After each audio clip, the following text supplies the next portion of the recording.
26-এ মুখ্যমন্ত্রী হিসাবে আমরা শুভেন্দু অধিকারী, আমাদের দলের শুভেন্দু অধিকারী খুবই ভালো। এখন শুভেন্দুর উপর বেশি লোকের আছে, আশা আছে। শুভেন্দু হলে ভালোই হয়। হ্যাঁ, দেশে পরিবর্তন দেখা যাক সামনে কি হচ্ছে। যদি 2026-এ মুখ্যমন্ত্রী কাকে দেখতে চাই বলে বিষয় নয়, দর্শন, আইডিওলজি এবং মোটর ওপর ডিপেন্ডেড। আশা রাখবো ভারতীয় জনতা পার্টির পক্ষ থেকে কোনো একজন ব্যক্তি মুখ্যমন্ত্রী পদপ্রার্থী হবেন। মুসলিম তোষণকারী জিহাদি শক্তির তোষণকারী শক্তির অবসান ঘটুক, হিন্দুদের সনাতনের পক্ষে কথা বলার মতো রাজনৈতিক দল ক্ষমতায় আসুক, এটাই আমাদের আশা। আগামী মুখ্যমন্ত্রী কাকে চাইছেন? অবশ্যই আগামী মুখ্যমন্ত্রী আমরা যোগীজির মতো কাউকে চাইছি।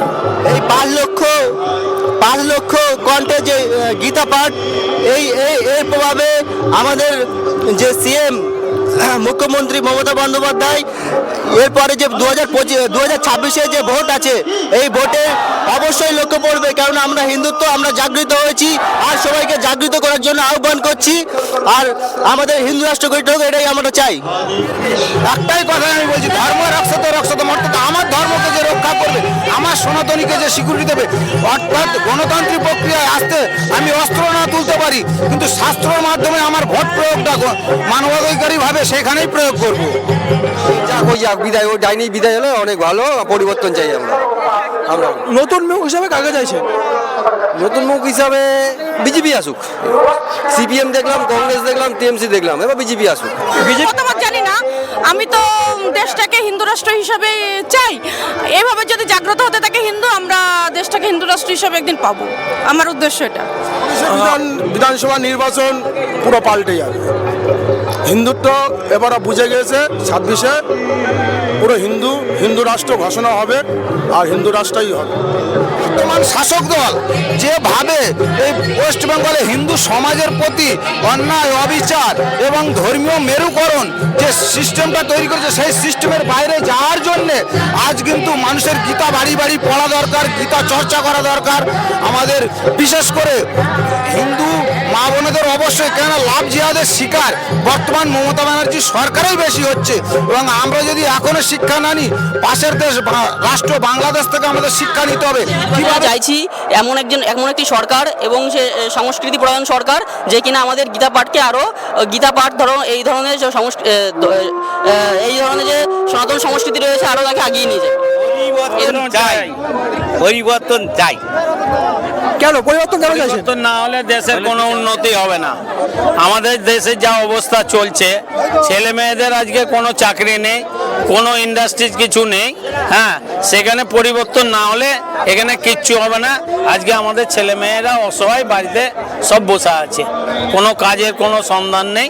হ্যাঁ, আর সব পরদেশি সব পরিযায়ী শ্রমিক হয়ে গেছে। হ্যাঁ, বাইরের জায়গায় কাজ করতে যেতে হচ্ছে। হ্যাঁ, তাই আমরা চাই যে পরিবর্তন হোক। মমতা যে আমাদের চিফ মিনিস্টার, সে তো মুসলিমদের নিয়েই সবসময় দুদেল গায়, বা হিন্দু ধর্ম গান্ধা ধর্ম, বা আমাদের কুম্ভ মেলা 144 বছর পর পর মহাকুম্ভ, আগে মৃত্যুকুম্ভ আখ্যা দিচ্ছে। তারপরে সংখ্যালঘু ভাই বোনেদের লেলিয়ে দিচ্ছে যে কি সংখ্যালঘু ভাই বোনেরা আল্লাহ তাআলার কাছে দোয়া করে দাঙ্গাকারীদের খতম করতে পারবেন না। আমাদের বাংলায় বাবরি মসজিদ তৈরি হচ্ছে, তারপরেও হিন্দুরা এখনো ঘুমোচ্ছে। এটাই আমার মনে হয়। আরও এরপরে আর জাগানোর প্রয়োজন হবে না আশা করি, কারণ যা বাবরি মসজিদের উদ্দেশ্য নিশ্চয়ই আপনারা বুঝতে পারছেন। এরপর অটোমেটিক সবাই জেগে যাবে, আর জাগাতে হবে। পশ্চিমবাংলায় আছে, তারা কিভাবে আমাদের হিন্দু ধর্মের প্রতি কিভাবে অত্যাচার করছে। আজকে হিন্দু ধর্মের তারা কোনো কথা শুনছে না, তারা ইচ্ছাকৃতভাবে হিন্দু ধর্মকে ছোট করছে। আজকে এই জায়গায় প্রমাণ করে দিচ্ছে এত মানুষের ভিড়ে, কারণ তারা অসহ্য হয়ে গেছে। এবং তারা এই যে চারিদিকে যে ইসলাম যে তার উপর ক্ষিপ্ত, ইসলামদের দুধেল গাই বলে বলে যে এখন যে পজিশনটা এসেছে, এখন ইসলামও তার কাছ থেকে সরে যাচ্ছে।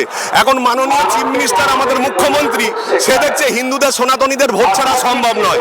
এর জন্য নানা রকম ফন্দি ফিরিঙ্গি করছে যে হিন্দুদের খুশি করার জন্য, কিন্তু হিন্দুরা তার থেকে মুখ ঘুরিয়ে নিয়েছে, হিন্দুরা তার দিকে তাকাবে না। হিন্দুরা উনি মাননীয় কেন বলে? উনি নিজেকে প্রমাণ করছেন তিনি মানহীনা। উনি নিজেকে প্রমাণ করছেন তিনি মানহীনা, তাকে আমি মাননীয় কেন বলবো বলতে পারেন? এবার অনেক হিন্দু না ঘুমিয়ে পড়েছে, হয়তো চোখটা খোলা আছে কিন্তু তারা ধর্ম সম্বন্ধে নিদ্রিত। এবার লক্ষ্যকণ্ঠে গীতাপাঠও আমাদের আগে হয়েছিল, তখন আমরা সফল হয়েছি। এটা হচ্ছে আমরা ঘরে ঘরে দাঁড়ে দাঁড়ে গিয়েও মানুষকে বোঝাচ্ছি যে আমরা হিন্দু, কিন্তু অনেক সেকুলারিজম জন্মে গেছে। এর ফলে আমাদের পরিবেশে না পয়জনের সৃষ্টি হচ্ছে, বাতাবরণ খুব একটা ভালো যাচ্ছে না। দেখাতে হয় আজকে আমাদের ভারতবর্ষে কেন হবে রোহিঙ্গা বলো আর যা বলো, অনুপ্রবেশ ওদেরকে আমাদের জমিতে দখল নিতে হয়। আমরা যে 2 টাকা দিয়ে ভাত খাচ্ছি, ও 2 টাকার ভাতকে 3 টাকা কিনতে হবে। কেন হবে আমাদের? ওদের জন্য ওরা ন্যায্যভাবে আসুন, আইনগত আসুন না, ঠিক আছে, কিন্তু বেআইনভাবে এলে ওদেরকে তাড়াতে হবে। বিজেপিতে তো সেরকম মুখ্যমন্ত্রী মুখ চেয়ে ভোট হয় না প্রত্যেকটা রাজ্যে। পরবর্তীকালে ভোটে যেটা পরে, যেরকম আমাদের উত্তরপ্রদেশ হয়েছে যোগীজি, আসামে এসে হেমন্ত বিশ্ব শর্মা, এইরকম যে ভালো এগিয়ে থাকবে ধার্মিক দিক দিয়ে তাকেই মাননীয় প্রধানমন্ত্রী তাকে মুখ্যমন্ত্রীর দায়িত্ব দেবে। এই সরকার পশ্চিমবাংলার সরকারকে চেঞ্জ করতে এবং নতুন এক সরকারকে প্রতিষ্ঠা করতে, এবং এটা 100% শিওর। আপনাকে আজ আমি বলে দিলাম, এই 2026-এর আসন্ন বিধানসভা ভোটে এখানে পদ্ম ফুলের সরকার হবে এবং সেটা হবে। এটা এসে গেছে। যদি ওরা কখনো 50% না 45% হয়ে যায়, আর ওরা যে প্রক্রিয়ায় চলছে আজ না হোক কাল হবেই, তখন কিন্তু এই রাজ্যে এই যে শ্যামাপ্রসাদ মুখোপাধ্যায় যে রাজ্যটা আমাদের জন্য হিন্দু সনাতনী মা বাবাদের যে উলুধ্বনি, শঙ্করধ্বনি এবং পূজা পাঠের যে জায়গাটা রেখে গেছে হিন্দু সনাতনী ভাইদের মায়েদের জন্য, সেই জায়গাটাও আজকে ওরা কেড়ে নিতে চাচ্ছে। সুরক্ষা না, হিন্দুদের উচিত জনমত এক জায়গায় করা, যাতে হিন্দুদের স্বার্থেই হিন্দুর ভবিষ্যৎ সুরক্ষিত হয়।